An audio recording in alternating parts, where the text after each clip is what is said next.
뭐냐면요. 지난번에 우리 신소재까지 얘기를 좀 했었고요. 그쵸? 신소재까지 얘기를 한 게 탄소 나노튜브, 그 다음에 뭐 그래핀 나오는 데까지 얘기를 했습니다. 기억나세요? 응? 탄소 나노튜브, 그래핀 이런 거 나오는 데까지 얘기를 했고, 지난번에 우리 문제를 78페이지 문제를 풀었는지 물어볼게요. 78페이지 문제 풀었나요? 풀려있어 안 풀려있어? 77까지는 풀었고 78페이지부터 안 푸는 것 같아서 하는 얘기야. 그지? 자, 78페이지에 있는 문제들 몇 개만 좀 해보고, 그리고 나서 뒤에 역학적 에너지 쪽으로, 역학적 시스템 쪽으로 나가보도록 하겠습니다. 자, 1번. 지난번에 했던 거 복습이에요. 인류가 사용한 도구에 대한 설명이다. 아주 오래전에 인류는 돌을 소재로 한 도구를 만들었다가 돌 동그라미, 그 다음에는 청동을 소재로 한 걸 했다가 그 다음에 철을 재련해서 얻어냈다라고 지금 되어 있어요. 그죠? 보면 알겠지만 처음에는 돌이라고 하는 것 자체가, 그러다가 청동이라고 하는 것 자체가, 그러다가 철이라고 하는 자체가 시대가 흘러감에 따라서 다 신소재 역할을 했다 그랬어. 지금 우리가 보면은 신소재라고 말하기 좀 부끄러운 정도의 내용들이지만 저것도 그 당시엔 신소재였다는 얘기예요. 그지? 자, 그래서 이처럼 인류가 사용한 도구에 따라 석기, 청동기, 철기로 구분할 수 있다.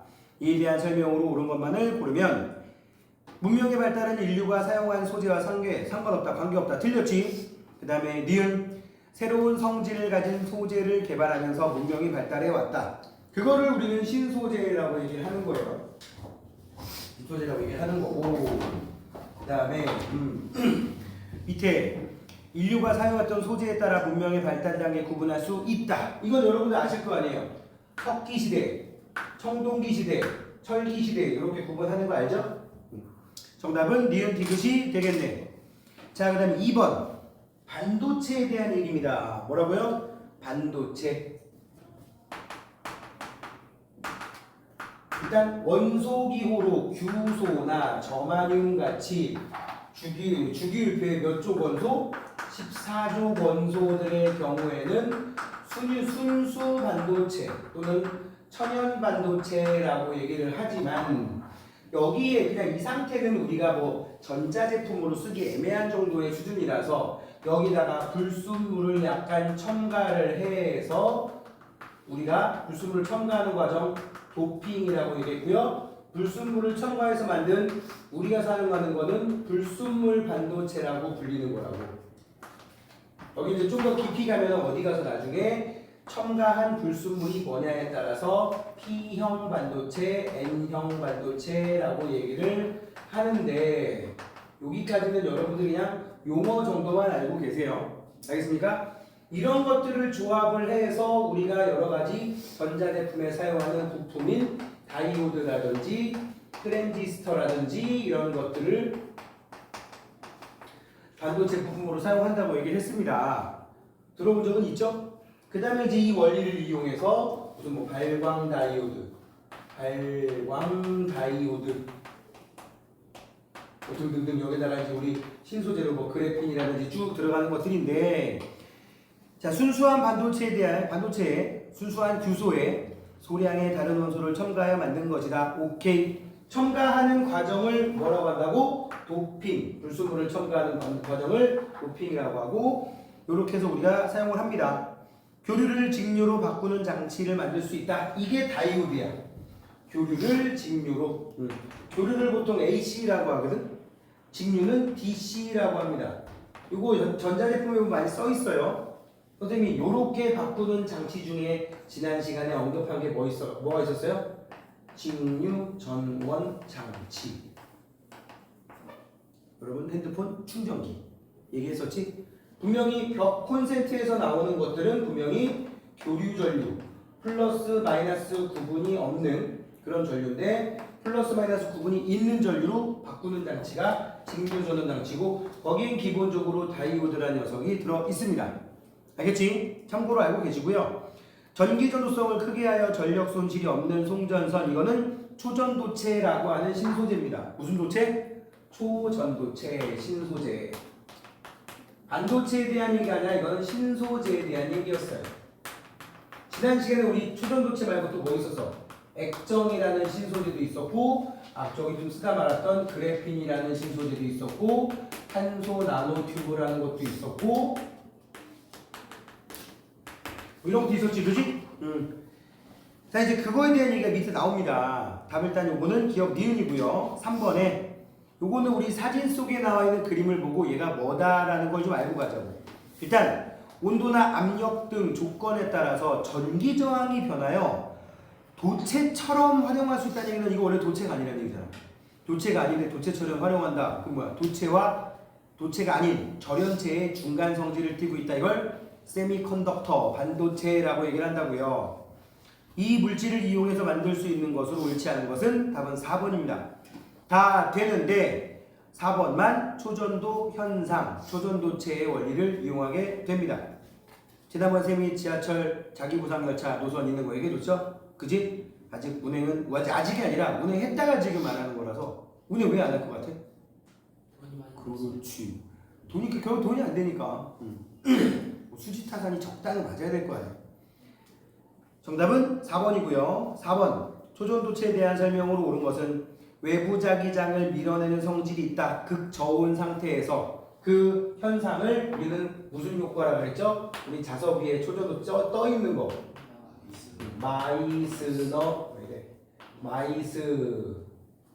마이스너 효과라고 얘기를 했었습니다. 초전도 현상에서 제일 많이 나오는 용어니까 여러분들 암기해 주시기 바라고. 그 다음 거는 살짝 문장을 꼬아놨어. 특정 온도 이하에서라고 해야 돼. 이 특정 온도를 물질마다 다르지만 임계 온도라고 그랬고. 도윤이 혹시 동영상 봤니 안 봤니 밴드? 안 봤지 너 이씨. 내가 밴드에 있으니까 보겠지 했다가도 오늘 안 보는 것 같은데 그래가지고 야이씨. 내가 미리 얘기한다. 네 혹시 사정이 생겨서 결석을 하게 되면 밴드에 무조건 영상 올리니까 일단 밴드부터 확인하고 혹시라도 그 생각을 마저 못했다. 그러면 학원에 연락을 해서 링크를 좀 보내주세요 라고 하란 말이야. 알았어? 사람이 너 이거 밀린 거 너 보고 나서 다음 주 댓글 달아. 열심히 시청했습니다 선생님 이런 식으로. 알았지? 안 그러면 응징당할 거야. 그러니까 난 본 게 없으니까 시험도 테스트도 안 봤지. 응? 내가 맞지? 자, 한 번만 봐주겠습니다. 자, 아무튼 1번이 답이고 2번은 특정 온도 이하에서라고 해야겠고 3번 전류가 흐르면 매우 많은 열이 발생한다? 그러면 그게 초전도체겠어요? 이걸 방지하기 위해 하는 게 초전도체니까 초전도체의 성질은 아니란 말이야. 온도가 높아질수록이 아니라 낮아질수록이라고 바꿔야겠고 규소의 소량의 다른 원소를 첨가한 건 반도체에 대한 얘기였지 여태까지. 그지? 초전도체에 대한 설명은 1번만 하겠습니다. 자, 그 다음에 5번 이 그래프가 나와 있으면 이건 무조건 초전도 현상에 대한 그래프야. 무슨 현상? 초전도 현상. 지금 5번에 나와 있는 이 그래프 그냥 이렇게 돼가지고 특정 온도에서부터 전기 저항이 빵 돼버리는 거. 이거 Y축이 저항이잖아. 가로축이 온도고. 그러니까 온도를 쭉 내리면 저항이 줄어들다가 갑자기 훅 떨어져 버리지. 그 다음에 저항이 없어. 이거 나오면 무조건 초전도 현상 또는 초전도체를 나타내는 정보가 되는 거라고요. 이 물질의 임계 온도는 T-C이다. 여기에 지금 T라고 돼 있죠? 이걸 이 물질의 초전도 현상을 나타낼 수 있는 가장 높은 온도. 이거보다 낮으면 초전도 현상이 일어난다. 이걸 임계 온도라고 하고요. 물질마다 다릅니다. 알았죠? 이게 수은이냐, 금이냐, 은이냐, 철이냐에 따라 다 다릅니다. 온도 T 이하에서 자석을 잡아당기는 게 아니라 마이스너 효과, 밀어내는 거라는 얘기지. 니은 틀렸고 T 이상에서가 아니라 T 이하에서. 정답은 기억. 이와 같은 물질을 이용하여 만들 수 있는 것으로 옳지 않은 거 정답은 3번입니다. 온도계 표시창 저기 지금 있는 휴대폰에 있는 그림들 이런 것들 다 뭐야? 전부 다 액정에 대한 얘기예요. 정답은 3번이 되겠고 7번 초전도체로 만든 송전선을 이용하면 전력 손실이 없는 까닭을 서술하시오. 내가 이거 낼려다 말았어. 특정 온도 이하에서 즉 특정 온도가 물질마다 임계 온도라 했으니까 특정 온도 이하에서 전기 저항이 몇이라고? 0. 전기 저항이 0이게 되면은 무슨 일이 생기는 거야? 외부로 새는 에너지가 없다는 얘기예요. 응? 있잖아. 니네 우리 전선 까보면 두 가닥 들어있잖아. 집에 있는 전선 까보면. 지속시 알아? 조금 굵은 선. 저런 선 까보면 다 두 가닥씩 들어있어. 전기선. 응? 여기는 웬만한 선들은 두 가닥씩 들어있거든. 두 가닥씩. 그걸 다시 굵은 손으로 감아놓은 거란 말이야. 응? 왜 두 가닥이 했을 것 같아? 그리고 일단 돼지국군형에 꼽는 거 두 개잖아. 하나 들어가는 거 하나 나오는 거야. 전기 에너지가 들어가서 우리 집 예를 들어서 에어컨을 돌린다. 에어컨 속에서 빙글빙글 돈 다음에 도로 나가는 거야. 근데 이제 도는 과정에서 에너지 손실이 생긴 만큼 전기를 우리가 소비한 게 되는 거지. 그러니까 들어올 땐 100인데 나갈 때 80이야? 그럼 20을 쓴 거란 말이지. 이렇게 방향성이 일로 들어와서 일로 나가도 되는데 일로 들어와서 일로 나가도 돼. 그 전선 입장에서 올 때. 이런 게 우리가 이제 전기 에너지가 들어왔다가 하는 건데 이게 이제 좀 전에 에어컨 얘기했지만 에어컨 내부의 회로에서 이런 전자제품 내부에서 전력 손실이 생기는 건데 이 내부를 손실이 없는 전선으로 만들어버리면 그 안에서 돌아다니면서 손실이 없는 상황이 발생하는 거지. 그지? 물론 100% 손실이 없는 건 없겠지만 그래서 요거 써주는 게 중요해. 따라서 손실로 인한 열이 발생하지 않는다. 손실로 인한 열이 발생하지 않기 때문이다. 이렇게 쓰면 됩니다. 도윤 왜 안 쓰니? 지금 어디 앉아 알아? 79초 하고 있어요. 이거 일단 요거를 써주시는 게 중요하겠고요. 8번 액정에 대한 설명으로 옳은 것만을 보기에서 임대로 고른 것은 일단 기억이 액정의 뜻이야. 액체와 고체의 성질을 함께 띈다. 이게 액정의 뜻이니까 맞았고요. 빛을 비추면 전기가 흐르는 성질이 있다. 이건 뭐야? 태양전지판, 태양광 발전 이런 뜻입니다. 일단 액정하고 상관이 없고요. 거기 태양전지라고 쓰시고 8번에 니은 태양전지라고 쓰라니까. 선생님 말하는 거를 다 적어버리겠다는 마인드로 써야 돼. 응? 그러다가 혹시라도 놓치면 보라고 올려놓는데 왜 조회수가 안 되냐고. 이 사람들이 말이야. 그거 밴드에는 올려놓고 오른쪽에 눈깔 표시가 생기더라고. 1이야 1. 여기 지금 7명인데 완전 7명 8명인데 너무하잖아. 내가 보기 그거 내가 누른 것 같아. 다른 기기에서. 내가 보기 2 찍히면 한 개는 내가 찍은 것 같고 한 개는 내가 보기 내가 잘못 눌렀겠지. 복수 테스트 누른다는 게 잘못 눌렀네? 이런 거겠지. 좀 보란 말이야. 제발 게임 좀 하지 말고. 특히 남학생들. 남 얘기가 아니지? 남 얘기가 아니지? 앞으로 3년 동안 여러분들이 게임을 한 만큼 성적은 떨어지고 갈 대학은 줄어듭니다. 무서운 얘기지? 이 얘기를 했더니 어떤 놈이 괜찮아요. 밑에서부터 없어지면 이란 얘기를 하더라고. 위에서부터 없어집니다. 알겠지? 진짜 까놓고 얘기를 해보자. 여기 지금 3학년이 아닌 친구가 하나 있긴 하지만 여기 대부분 다 결국 뭐야? 고등부 선행 수업하는 거잖아. 그지? 결국 고등학교 와서 시험 잘 보겠다는 얘기잖아. 여기 와가지고 몸뚱아리만 앉아있으면 안 된다니까. 최소한 내년에 고등학교 1학년 올라가서 내신 공부를 할 때 지금 우리가 공부하는 게 최소 50% 60% 도움이 돼야 될 거 아니야. 그지? 좀 더 문제풀이가 더 수월해진다든지 더 빨라진다든지라는 그런 장점이 있어야지 네가 이거 공부하는 일종의 목적이 완성되는 거지. 알겠냐? 그냥 까놓고 얘기하면 여기 있는 친구 한 명은 지금 니네랑 같은 학년이 아니란 말이야. 그럼 이 친구 같은 경우는 뭐냐? 이거 하다가 좀 더 하면 물리나 화학이나 생명, 지구학 쪽에 더 심화를 공부를 해서 좀 더 목표가 높을 수도 있는 거야. 실제로 선생님이 수업하는 애들이 주중에 주말에 선생님 딱 2번 수업을 하는데 저 밑에 큰 고개 동네 알죠? 큰 고개가 있는 동네 대동이라고 있습니다. 큰 고개라는 뜻이야 그게. 하여튼 별로 큰 것 같지는 않은데 언덕이 좀 많긴 하지. 은근히 오르라는 애들이라. 그 동네에서 보면은 선생님이 토요일날 수업한 애들이 24명이거든. 어차피 걔네들이 이거 볼 일이 없으니까 디스를 하는 거야. 24명이 앉아있는데 어제 같은 경우는 24명이 앉아있는데 걔네가 영재고 준비반이거든. 최악의 경우 과학고 가겠다는 마인드를 가진 애들이거든. 영재고를 대비했다가 안 되면 과학고라도 가기로. 보면 과학고는 웬만하면 가긴 가더라고. 그 중에 반 이상은. 근데 내가 보기엔 24명이면 진짜 영재고를 갈 애들은 많으면 5명. 그 정도의 그 능력이 딱 보이는 애들. 그럼 24명 중에 합쳐서 누적해서 한 12, 13명, 그러니까 절반까지는 오케이. 쟤네들은 과학까지 갈 만한 능력자인 것 같아. 나머지 10명은 그럴 것 같아. 걔네들이 안 보니까 하는 얘기야. 병풍입니다, 병풍. 뭐야?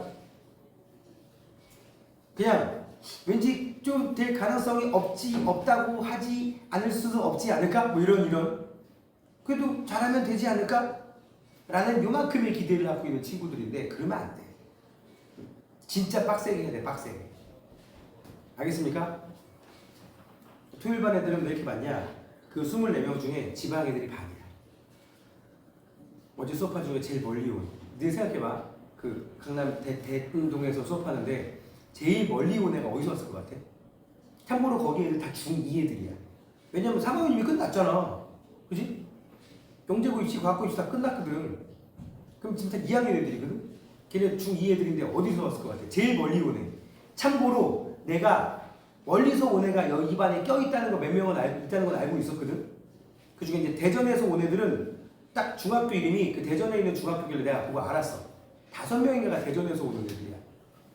처음에 문정중학교 써있길래 송파구 문정동 별로 안 머네? 아니었어. 대전에 있는 문정중학교더라고. 그리고 탄방중학교? 거긴 대전에 있는 동네니까 내가 확실히 알았지. 그래서 더 먼 애가 있다고? 딱 봤더니 평소에 가장 쌩쌩했던 여학생. 가장 쌩쌩했던.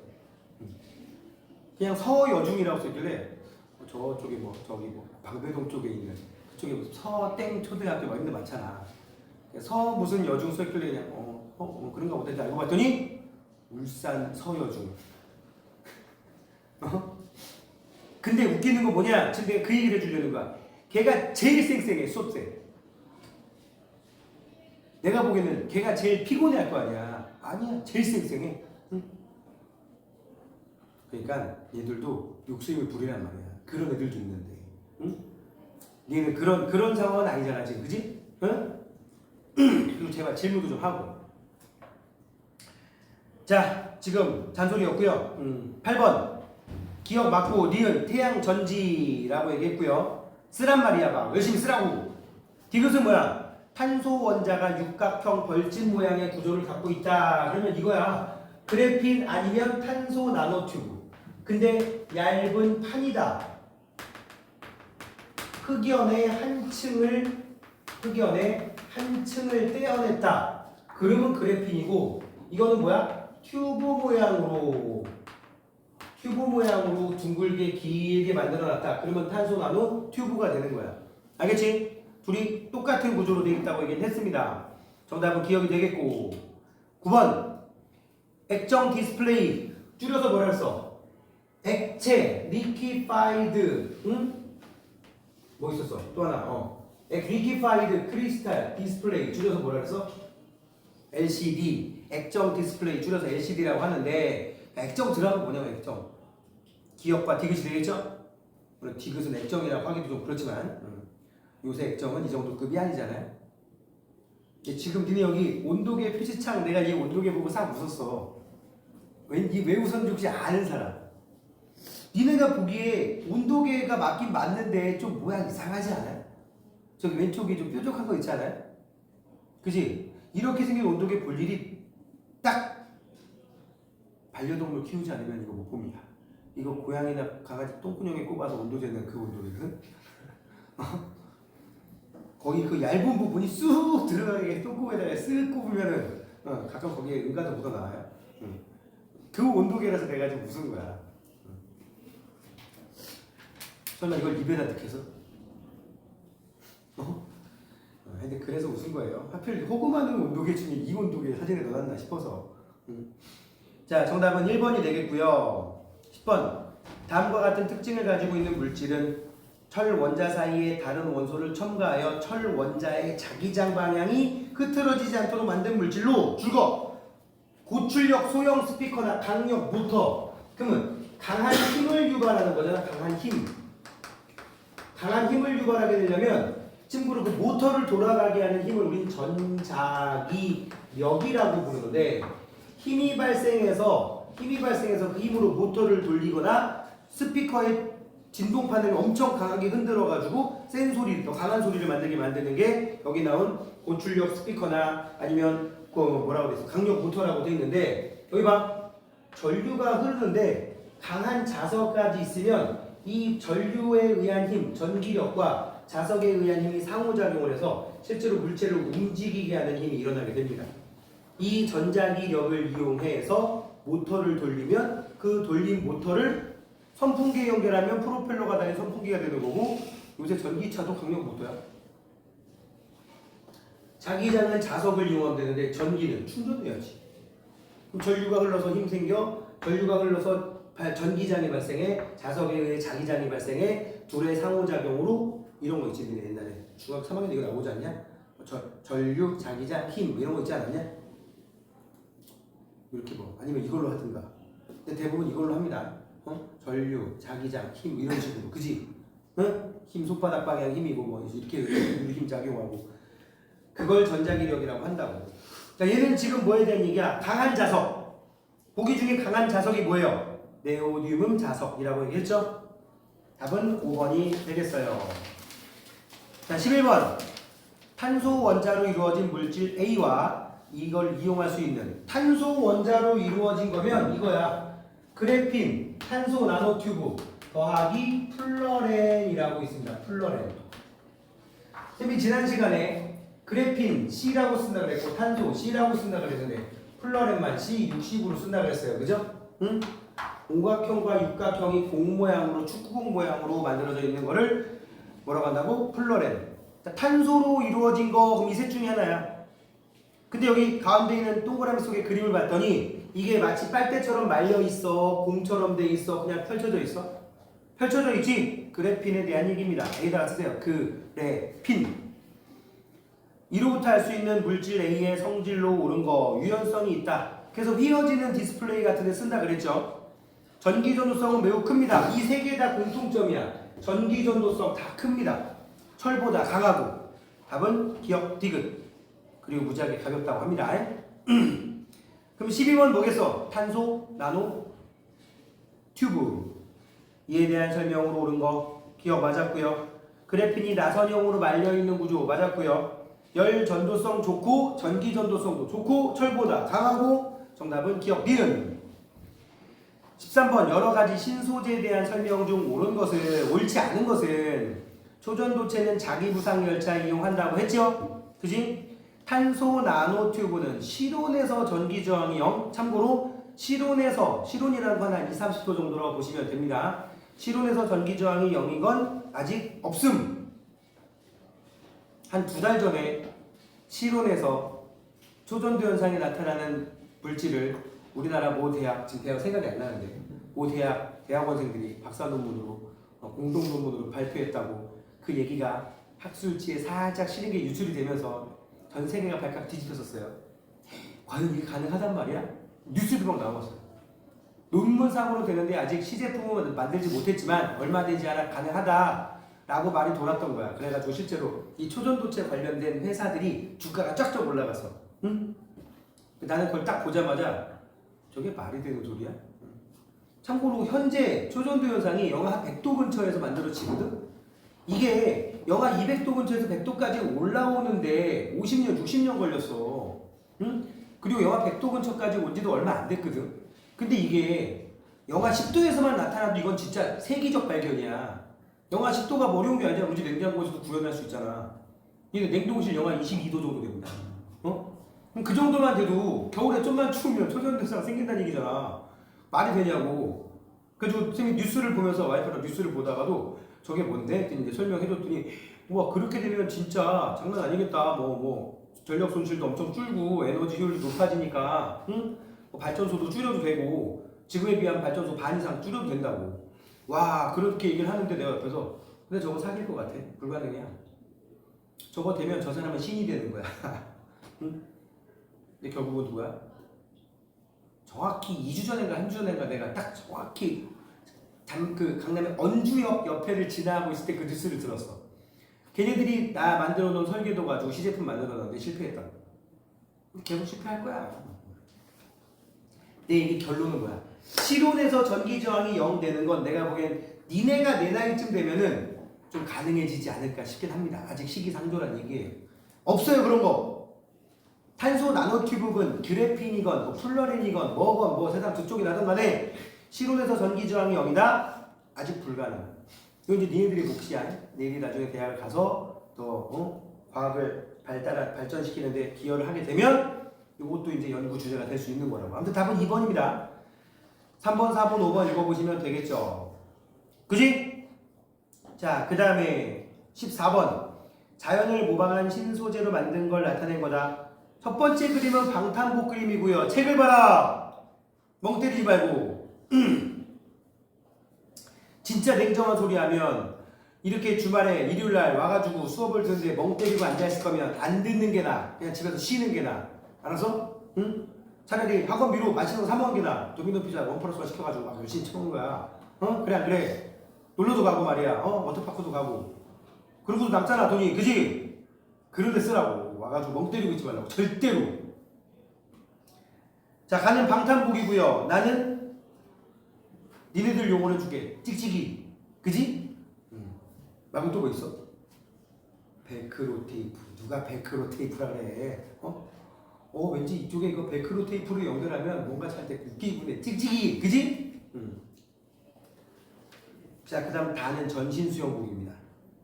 가는 거미줄을 모방하여 만든 거예요. 거미줄을 막 격작으로 막 거미줄 같은 걸 촘촘히 막 계속 이렇게 겹쳐서 만들면 되게 세진데, 나도 솔직히 뭐 그렇다고 하니까 하는 거지. 나도 본 적이 별로 없어서. 나는 개코도마뱀 아니 독고마리 열매라고 있습니다. 독고마리 열매 본 적 있어요? 없지. 선생님 어렸을 때 많았는데 지금 별로 없어. 뭐처럼 생겼냐면 혹시 니네 알만한 걸 예를 들어볼게. 커피 땅콩 알아? 뭔지 알지? 땅콩 바깥에 아몬드 가루 좀 붙이고 갈색으로 된 원래 도깨비 도깨비 방망이처럼 생겨 있는 요만한 땅콩 같은 거 있어. 그 아저씨들 술안주를 되게 좋아하는 거 이런 거 있거든. 응? 커피 땅콩이라고 치면 나와. 딱 그만해. 그렇게 생겼어. 끝에가 이렇게 뾰족뾰족 그냥 나와 있는 게 아니라 끝에 이렇게 살짝 고리처럼 돼가지고 식물 중에 독고말이라는 식물이 있거든. 거기에 초록색으로 열려 있어. 쌤디가 언제 봤냐면 선생님 딸내미가 10살인데 이렇게 4살 땐가 저기 충남 아산 쪽에 있는 무슨 여행 외암 하여튼 무슨 공원 무슨 테마파크 전통 마을 같은 거 외암 마을인가 갔다가 그 옆에 있는 시간 남아서 절 올라가는 쪽에 아주 굉장히 오래된 소나무 숲이 있길래 거기를 이렇게 지나가다가 차 세워놓고 쭉 저기 절까지만 갔다 와야겠다 하고 쓱 오르막 올라가는데 왼쪽에 산책로에 독고마리가 있더라고. 근데 내가 이거 보고 야, 나 이거 진짜 한 30년 만에 보는 것 같아. 나름 감동? 마침 그게 또 왜 내가 기억을 하냐면 그때 우리 선생님 딸이 애니메이션 중에 어떤 애니메이션에 꽂혀 있었어. 엄마 까투리라고 알아? 거기 엄마 까투리에 보면은 마지 둘이 셋지 꽁지 넷이 나오거든? 다 지금 마지가 약간 있고 둘이 셋지가 파란색인가 그럴 텐데 얘가 독고마리를 숲속에 들어가서 독고마리를 잔뜩 몸에다 붙이고 나온 장면이 나와. 근데 이제 문제는 걔네들은 뭐 야생에서 사는 꿩이니까 그럴 수 있다고 진짜 캐릭터가. 근데 요새 애들이 독고마리를 볼 일이 없잖아. 나도 30년 만에 봤는데. 파필 그리고 나서 얼마 안 될 때라서 내가 막 보여줬어. 이게 독고마리라고. 진짜 와서 붙는 거예요. 던지면 탁 붙어. 떨어져. 자, 벨크로 테이프가 그 원리라는 얘기입니다. 선생님 지금 말하면 나중에 수업 끝나거나 쉬는 시간에 제발 게임 좀 하지 말고 검색 좀 해봐. 알았어? 초록색으로 되는데 딱 커피 땅콩처럼 생겼습니다. 자, 아무튼 개코도마뱀은 그거예요. 뽁뽁이 이렇게 동그라미 문어발처럼 돼가지고 붙이면 뽁뽁 보이는 거. 그게 개코도마뱀 발바닥인 거라고. 이건 아니죠. 나는 상어의 비늘을 모방하여 만든 전신 수영복이다. 오케이. 답 기억 뒤으시고 오른쪽에 1등급 도전 문제는 1번 문제는 물리학에서도 나오는 건데 지금은 선생님이 자세하게 얘기는 안 할게요. 선생님이 지금 가하고 나는 액정 화면이라고 얘기했는데 지난번에 잠깐 얘기했어서 액정에 들어있는 여기 있는 이 네모칸 두 개 있지. 이 네모칸 두 개가 있고 거기 보면은 약간 작은 입자들이 막 중간중간에 사이에 껴있잖아. 이거를 편광판이라고 불러. 잘 봐봐. 뒤에서 빛이 나와. 니네가 보기에 왼쪽에서 빛이 나와. 그지? 응? 그리고 잘 봐. 왼쪽에서 빛이 나오고 무슨 판때기가 있고 뭐가 있고 사이에 액정이 들었다고 돼 있지? 잘 보세요 여기.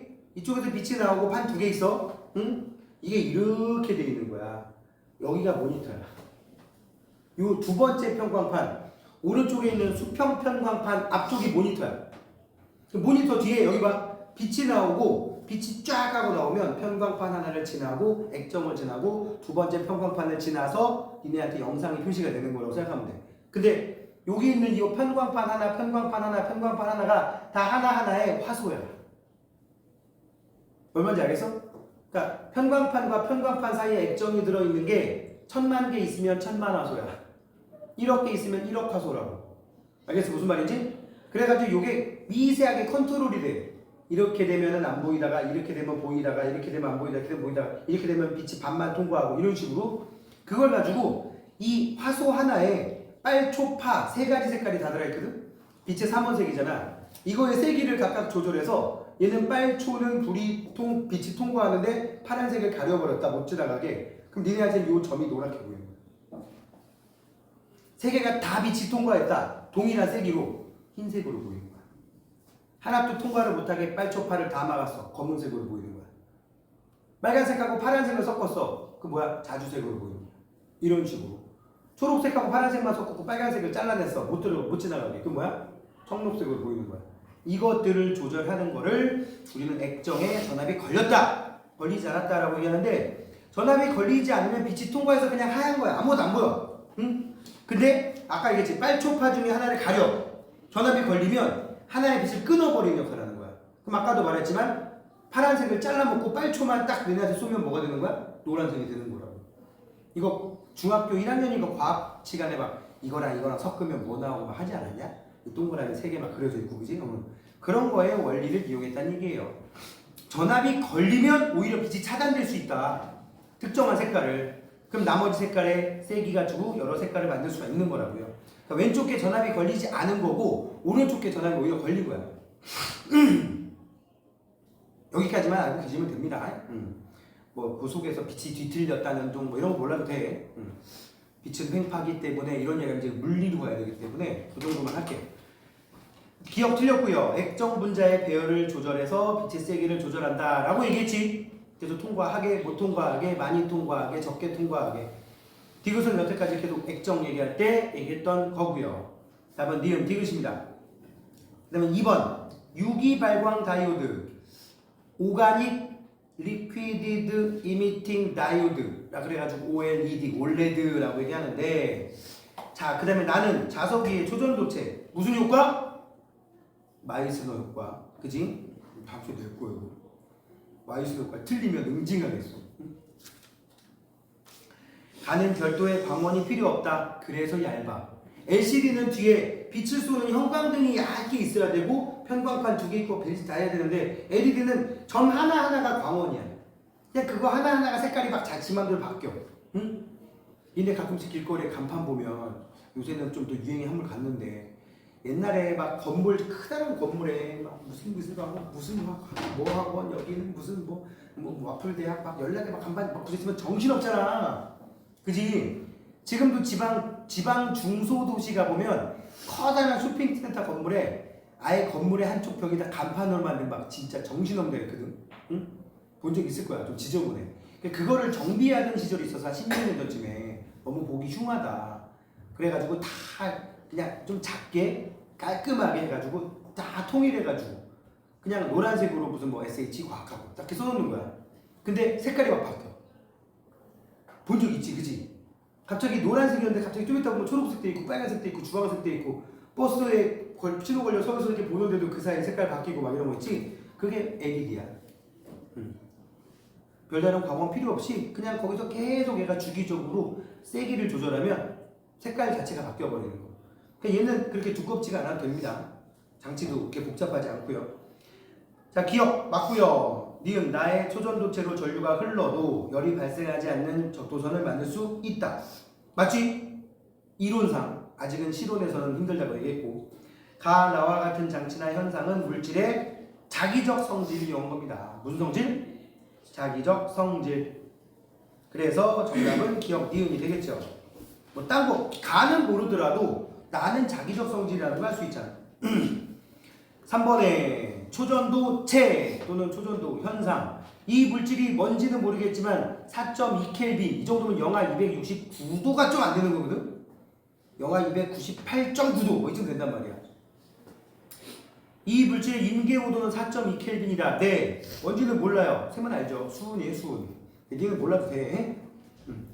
4.2켈빈 이하에서 전류가 흐를 때 전력 손실이 발생하지 않는다라 그랬어요.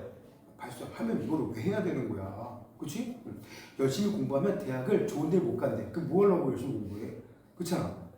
대충 탱자 놀면 좋은 데 간대. 그래? 니네가 바라는 바잖아. 그런 일은 발생하지 않는다. 4.2켈빈에서 이하에서 전류가 흐를 때 강한 자기장이 발생하는 전자석을 만들 수 있다. 그래서 열차도 띄우고 막 그런다는 얘기죠. 한번 기억 띄우시고요.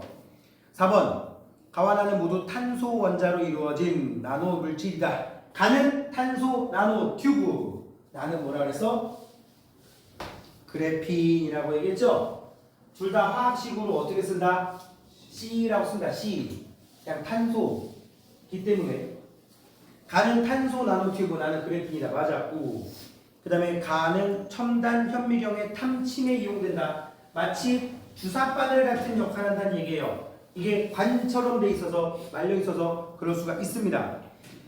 나는 유연성도 있고 철보다 강철보다 강도도 큽니다. 정답은 기억 니은. 자, 뒤에 중단원 정보 문제는 여러분들이 한번 수술을 해보시기 바라고요. 자, 오늘 90페이지 중력과 역학적 시스템으로 가보도록 합시다. 90페이지 중력과 역학적 시스템.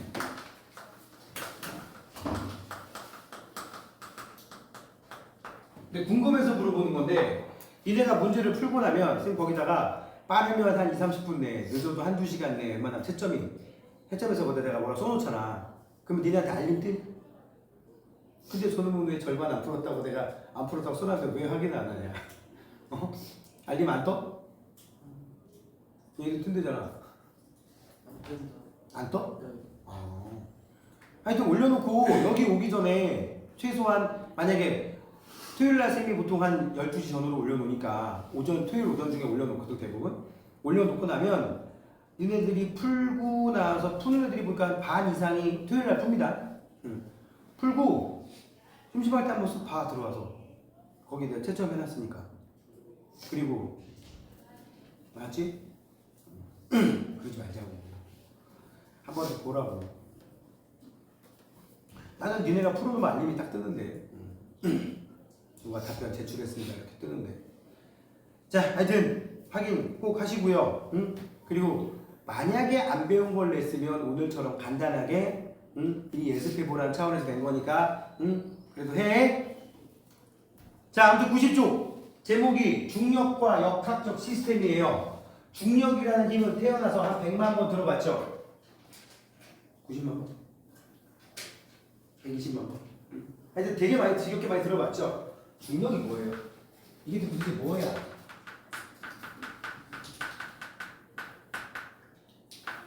뭐야? 뭐라고 쓴 거야? 나니? 이라고 쓴 거야, 나니? 일본어로. 뭐야 이게 도대체? 웃기구나. 이게 뭐야 도대체? 아니, 중력이 뭐냐고 한번 생각을 해봐.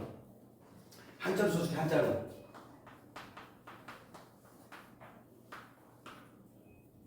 뭐예요?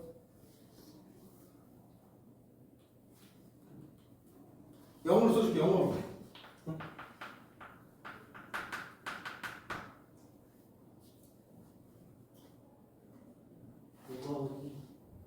여기니까 힘이겠지, 힘. 역자가 붙어있으니까 힘이겠지. 근데 그래비티라는 단어가 있으면 이거 뭐 영화 제목에도 옛날에 있지 않았어요? 우주공간 둥둥 떠다니는 거? 보지 못했어요. 이게 무슨 중자일까? 무거울 중, 힘력. 즉 우리는 이 중력을 지구상에서 보통 무게라고도 많이 얘기한단 말이야. 무게. 그지? 무게. 영어로는 또 이렇게도 되겠지? 그러면 도대체 이 무게라는 건 왜 생기느냐? 그거를 지금 물어본 거야 쌤이. 누구가 지구가 지구 위의 물체를 끌어당기는 힘, 이거를 우리는 중력이라고 얘기를 한다고요. 지구가 지구 위의 물체를 또는 지구 표면에 있는 물체를, 여기서 지구 위라는 거는 표면 바깥쪽 또는 뭐 중심 입장에서 볼 때는 땅속으로 좀 들어가더라도 작용하는 건데, 하여튼 끌어당기는 지구의 영향권 내에 있는 물체를 끌어당기는 힘을 중력이라고 하는데, 이렇게 거대한 지구가 있고요. 지구의 질량을 라지 m이라고 표현을 해봅시다. 그리고 그 위에 지구 위에 질량이 스몰 m짜리 물체가 있다고 해봅시다. 이 두 물체가 얼만큼 떨어져 있냐? 거리 r만큼 떨어진 곳에 서로 위치를 하고 있어. 이랬을 때 우리 눈에는 보이질 않지만 이 둘 사이에는 얘 지구도 얘를 끌어당기는 힘이 있고 얘도 지구를 끌어당기는 힘이 있어. 이렇게 힘은 항상 쌍으로 작용해요. 손 줘봐. 뭐 기분 나빠도 당겨봐. 이 당길 때 지금 내가 혼자 당기는 게 아니라 같이 당기는 거거든. 그럼 힘 주지 마. 그래도 당겨지는 힘이 작용하지. 나도 지금 저절로 봤거든. 응? 그지? 힘은 항상 쌍으로 작용해. 궁금하면 정말 힘은 항상 쌍으로 작용해? 아까 좀 일방적인 것 같았는데 힘이 정말 쌍으로 작용하는지 확실하게 몸으로 느끼고 싶다. 손바닥 펴봐. 쫙 펴봐. 아니 몸으로 느끼고 싶다라고 싶은 사람만 해. 책상을 있는 힘껏 내려쳐보세요. 그럼 책상이 아플까? 네가 아플까?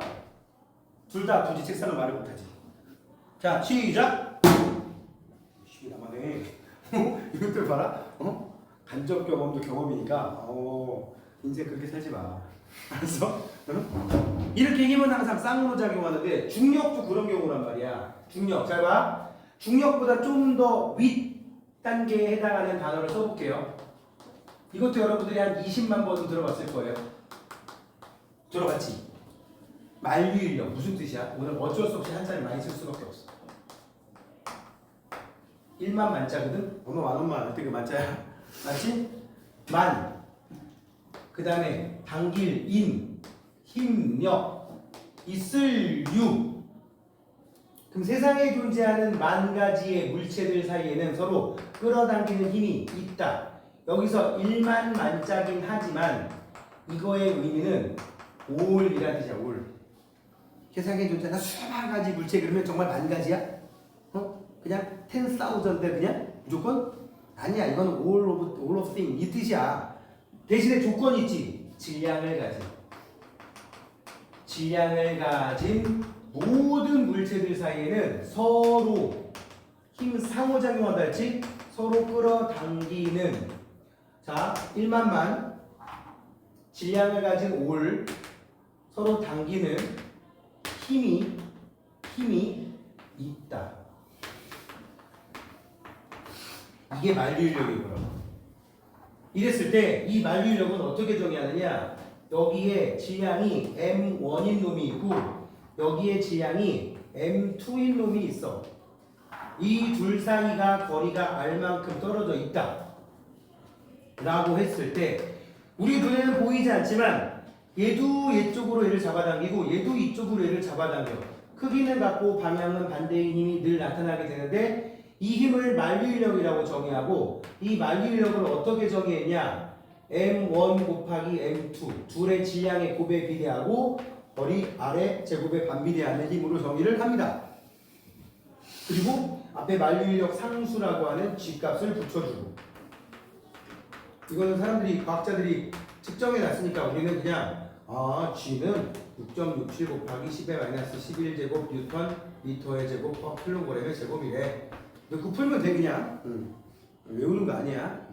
무슨 이런 거 왜 써드냐? 잘난 척 하는 거야. 난 이런 거 다 외워. 뭐 이런. 원래 좀 쓸데없는 거 잘 외우고 다니는 스타일이라서. 근데 한 번 외우면 안 까먹는데 외우려고 트라이를 안 하잖아? 절대로 못 외웁니다. 뭐 어쩔 수 없잖아요. 그치?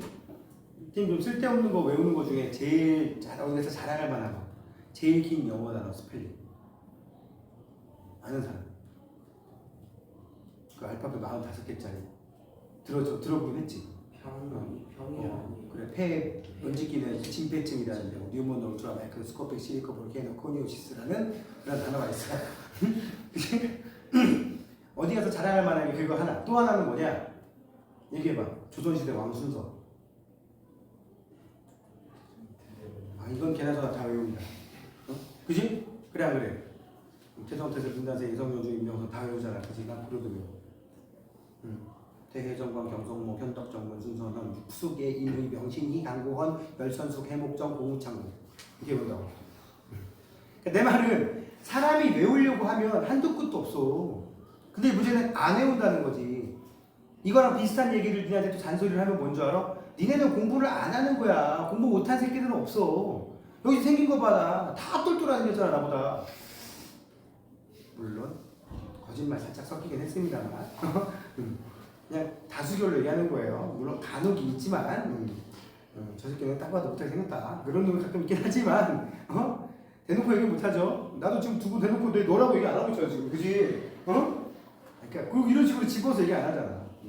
그러니까 공부를 안 하는 거지 절대로 못하는 거 아니니까 좀 해. 알았어요? 진짜 내가 보기에는 이거는 무궁무진한 것 같아. 안 쓰면 안 늘고 쓰면 계속 늘게 돼 있어.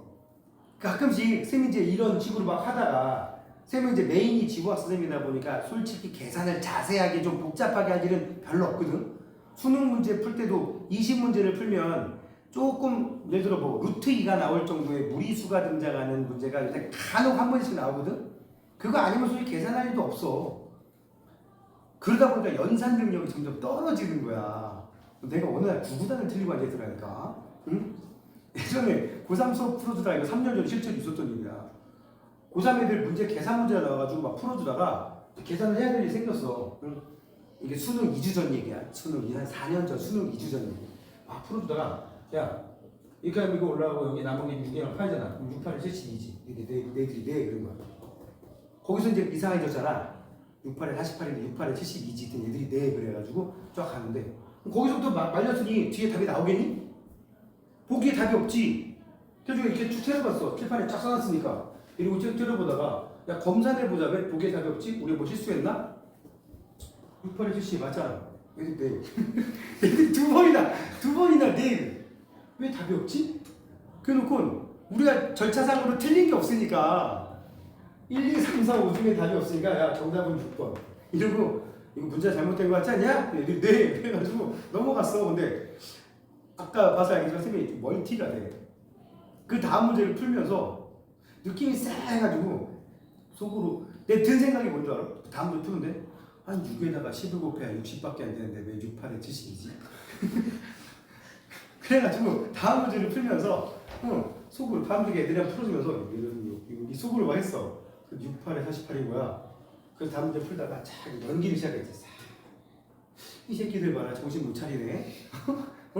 내가 그냥 넘어가려 했는데 이것들 지금 수능 2주 남았어 이 새끼들아 하면서 이제 임기응변. 그 여기 6, 8에 48이잖아 이 새끼야. 그럼 다 2번이잖아. 아 이놈들 봐. 사실 나 틀렸거든. 되게 그때 현장에 있었던 걔네들은 아직도 내가 지들 테스트했다고 생각해. 난 진짜 믿을 거라고 넘어갔어. 6, 8에 72가. 와 자연스럽게. 응? 그러다가 그러다 각성을 한 거야. 와 이게 연산을 꾸준히 해야지 이게 입에 붙는구나. 응? 근데 도대체 왜 6, 8에 72가 입에 붙었나 했더니 9, 8에 72구만. 이상하게 말린 거지. 그러니까 절대로 얘를 믿으면 안 되고요. 연습을 해야 돼. 트레이닝을 해서 계속 감각을 해놔야지. 다행히도 요새 우리 딸 3학년이라서 요새 연산을 많이 하다 보니까 어저께도 계속 이제 우리 아이프가 설명을 해주다가 한 두 개는 이제 막 가로넣기, 세로넣기를 숫자를 해놨더라고. 한 두 개는 답은 알겠는데 이걸 어떻게 설명해야 될지 모르겠다고 두 개를 딱 표시해놨더라고. 집에 가자마자 설명했죠. 그냥 뭐 밑에 나온 숫자가 뭐 1203 이렇게 있었는데 위에 네모칸 이렇게 있는 거야. 네모칸.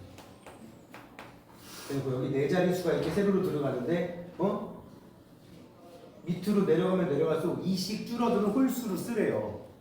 근데 1이 정해졌잖아. 그지? 그럼 이거 뭐 7, 5, 3, 1일 거 아니야. 이걸 어떻게 설명해야 될지 모른다고 설명해 주라 그러더라고. 이 1이 정해졌잖아. 밑으로 갈수록 2씩 줄면 위로 갈수록 2씩 늘잖아. 근데 1보다 너 2만 3, 5, 10 맞잖아. 이거 근데 문제는 이게 설명해주기가 그지 같은 거야. 그러면서 나도 이제 생각했지. 이게 연산 공부를 해야겠구나. 자, 여러분들도 그거 많이 해야 됩니다만 다행히도 여기 중력과 역학적 시스템에서 계산할 일이 좀 나옵니다. 알겠죠? 자, 지금 선생님 만류인력 얘기를 하다가 만류인력 상수를 한번 제시를 해주면서 G값을 제시를 해주면서 언급을 했는데 이 빗금친 자리에 서로 끌어당기는 힘이 작용하는데 그 힘을 만류인력이라고 한다. 그 만류인력 중에서 어떤 천체와 천체 위에 있는 물체 사이에 작용하는 힘을 중력이라고 한다 뜻이야. 그럼 지구의 중력 그러면 이것도 만류인력의 일종인데 지구와 지구 위에 물체 있는 사이에 작용하는 만류인력을 중력이라고 한다.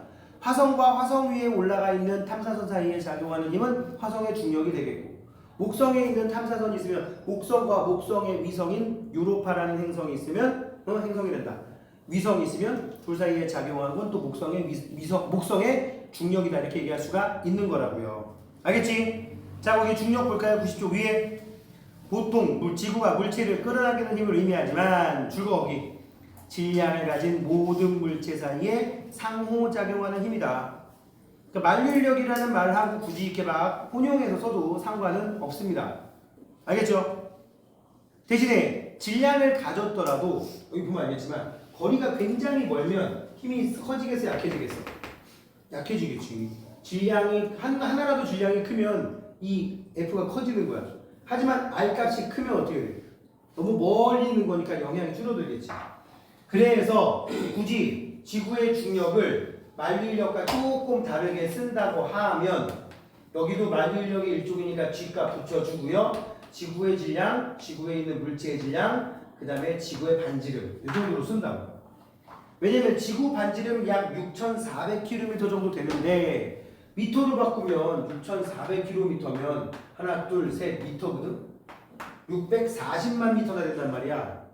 뭐 센티미터로 하면 더 커지겠지? 그래봤자 여기 있는 높이 예를 들어서 뭐 해볼까? 제2롯데월드 뭔지 알지? 500m밖에 안 돼. 500m 그럼 64만 미터에다가 60만이란다 640만 미터에다가 내 통장에 640만 원 있는데 500원을 더 더하는 거랑 뺀 거랑 별 차이가 나나 안 나나? 안 나지? 그지? 그래서 이거는 웬만하면 무시한다고. 지구 표면 위에 있는 물체의 높이 같은 경우는 무시한다고. 심지어 막 1km, 2km 떨어져 있어도 무시하는 경우가 많아요. 그거에 의한 영향이 별로 크지 않기 때문에. 그래서 웬만하면 지구 반지름을 놓고 굳이 나는 빼기 힘들어. 이 값으로 달라진 게 분명히 있을 거 아니야. 그래서 여기를 H라고 놓고 R 대신에 R 플러스 H의 제곱이라고 써있는 책도 가끔 있어요. 그럴 때는 인간이 좀 쪼잔하구만 이렇게 생각하시면 됩니다. 아무튼 식을 봤더니 형태가 똑같지. 그지? 질량의 곱에 비례하고 거리의 제곱에 반비례한다고. 이거를 우린 중력이라고 얘기를 한다고요. 박스 안에 보시면 두 물체 A와 B 사이에 작용하는 중력은 서로 크기가 같고 방향이 반대이다.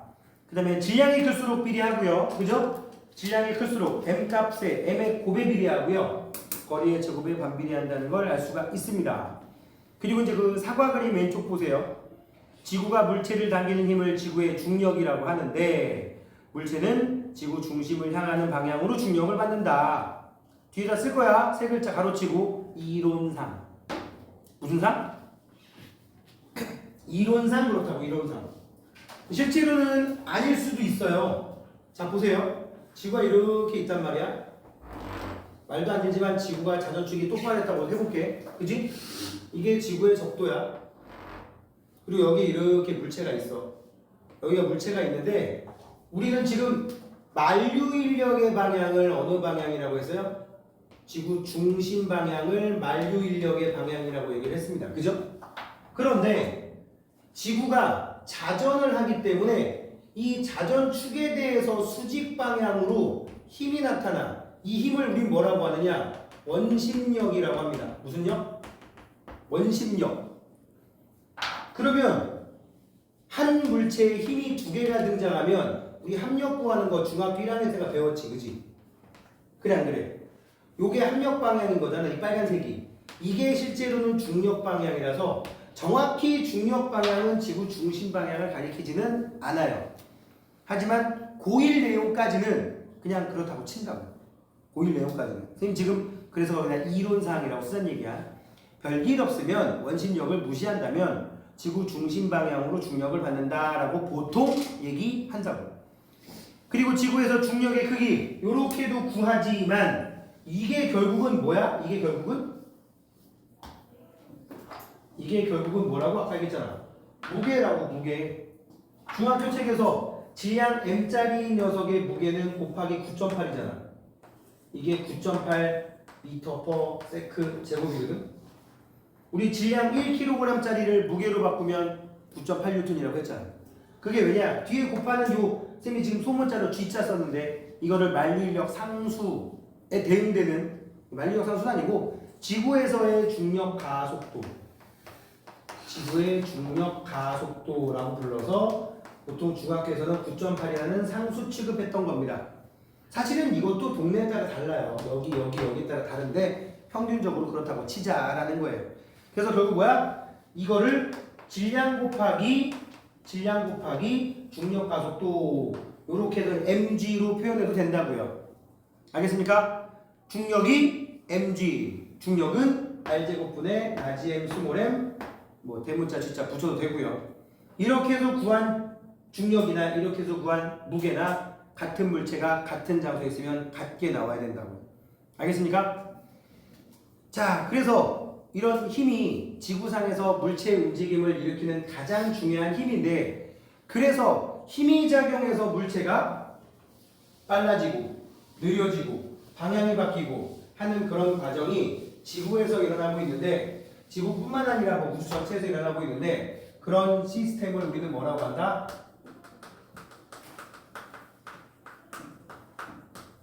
역학적 시스템이라고 부른다. 뭐라고 한다고? 저 정도 한자는 알지 않아요? 역학적 시스템. 여기서 말하는 역자가 힘력자, 그리고 이 힘의 가장 대표적인 게 중력이란 말이야. 뿐만 아니라 다른 힘들도 있긴 있지. 그 힘이 뭐예요? 지금 오른쪽 플러스 강에 써있는 전기력. 전기를 띤 물체 사이에 서로 끌어당기는, 밀어내는 힘이에요. 플러스 플러스끼리는 밀어내고 마이너스 마이너스끼리 밀어내고 플러스 마이너스끼리 끌어당기고. 여기도 무슨 쿨롱의 법칙 이딴 거 써가지고 여기에 전기를 띠고 있는 물체가 있고 여기도 전기를 띠고 있는 물체가 있다. 부호를 그냥 임의로 놨는데 전하량의 단위를 Q1, Q2라고 보통 얘기하거든. 응? 전하량의 단위가 쿨롱이잖아. 응? 그치? 그래서 그냥 Q라는 단어를 많이 쓰는데 양을 나타내는 퀀티티에서 온 거예요. 응? 좀 단어는 알지? 퀄리티, 퀀티티 너도 단어 알지? 그리고 둘 사이 거리가 또 R만큼 떨어져 있으면 똑같아. Q1 곱하기 Q2 나누기 R제곱. 그다음에 또 쿨롱 상수라는 거 붙이면 이게 전기력이다. 그냥 쓰고 지울 거야 이거. 그냥 뭐 만류인력이랑 비슷한 패턴으로 가지. 그지? 근데 이렇게 구한 값이 만약에 0보다 크게 나오면 청력이다. 0보다 작으면 인력. 서로 다른 부호해야지 마이너스 나올 거니까. 뭐 그렇게 구분하는 경우도 있고요. 그 다음에 여기 나와 있는 또 힘 뭐 있냐? 자기력. 이건 자성을 띤 물체 사이에 작용하는 힘. 자석과 금속 도체 사이에 작용하는 힘. 또는 자석과 자석 사이에 작용하는 힘. 이런 것들을 자기력이라고 하죠. 그리고 또 뭐 있나요? 마찰력, 탄성력 써 있는데 접촉면에서 물체의 운동을 방해하는 힘, 마찰력. 접촉면의 거칠기인 마찰계수와 물체의 수직항력, 무게와하고 관련이 있습니다. 그 다음에 탄성력이라고 하는 힘도 용수철이나 고무줄의 질긴 정도, 이거를 이제 마찰계수라고 보통 얘기를 하고요. 마찰계수는 또 뭐 뮤 S, 뮤 K라고 얘기하고, 아니다. 탄성력, 고무줄이나 이런 거의 질긴 정도 보통 K로 표시하고요. 용수철 상수, 탄성계수, 질긴 용수철이나 질긴 고무줄을 이 값이 크다라고 하고 이거를 얼마나 내가 잡아당기거나 압축시켰냐 하고 관련됩니다. 많이 잡아당길 때, 더 많이 잡아당길 때 어떨 때 고무줄이 힘이 세겠어? 맞아보면 알지. 그지? 자, 이런 여러 가지 힘들이 지구에 무슨 관계? 이 역학적 시스템에 관여하는데 우리는 주로 이제 요거 위주로 얘기한단 말이야. 밑에는 그냥 참고로 저거 말고도 분명히 이런 힘들이 있다. 이 자세한 힘들은 나중에 통합과학에서는 배우지 않고요. 응? 혹시라도 영재고나 과학고 시험 대비할 때는 한 번쯤은 꼭 짚어봐야 될 내용이라서 얼핏 얘기만 해봤어요. 자, 그러면 이제 지구로 상황을 다시 설정을 합시다. 지구 위에 물체가 있어. 대략 한 몇 킬로일까? 한 5km 상공에 질량 m짜리 물체가 있어. 밑으로 떨어지겠지? 가만 냅두면. 그지? 밑으로 떨어지는데 실제로는 공기에 저항 받을까 안 받을까? 받겠지? 내가 해바라기 한 톨을 공중에서 떨어뜨려서 5km에서 이 바닥에 안 떨어질 수도 있어요. 지나가던 새가 낚아챌 수도 있잖아. 우와, 뭐고 낚았어. 응? 해바라기 맛있어 안 맛있어? 해바라기 씨 과자 몰라? 초콜릿 들어있는 거? 그거 말고 그냥 해바라기 씨도 그냥 먹을만해요. 고소하니. 실제로는 공기 저항도 있고 또 외부의 변수도 있잖아. 근데 이런 걸 다 무시한다면 얘는 그냥 밑으로 그대로 떨어질 거야. 그죠? 오로지 뭐만 받아서? 중력만 받아서. 중력만 받아서 지표면에 대해서 수직 방향으로, 이걸 우린 연집 방향이라고 얘기하거든. 무슨 방향? 연집 방향으로 중력만 받아서 아래로 떨어지는 과정을 우리는 뭐라고 한다? 자유낙하라고 부릅니다. 무슨 낙하? 자유낙하. 요 얘기만 하고 좀 쉽시다. 떨어지면서 점점 빨라져요? 느려져요? 점점 빨라집니다. 궁금하시면 이 창문 열리니까 경험해 보시고 오셔도 돼요. 점점 빨라지는 걸 느끼고 저를 삥 돌아서 다시 오시면 됩니다. 아시겠습니까? 뭘 알아야 되면 해보려고? 창문이 굉장히 크죠? 편하게 다녀오실 수가 있어요. 자, 근데 잠시 쉬었다가 자유낙하 얘기부터 다시 합시다.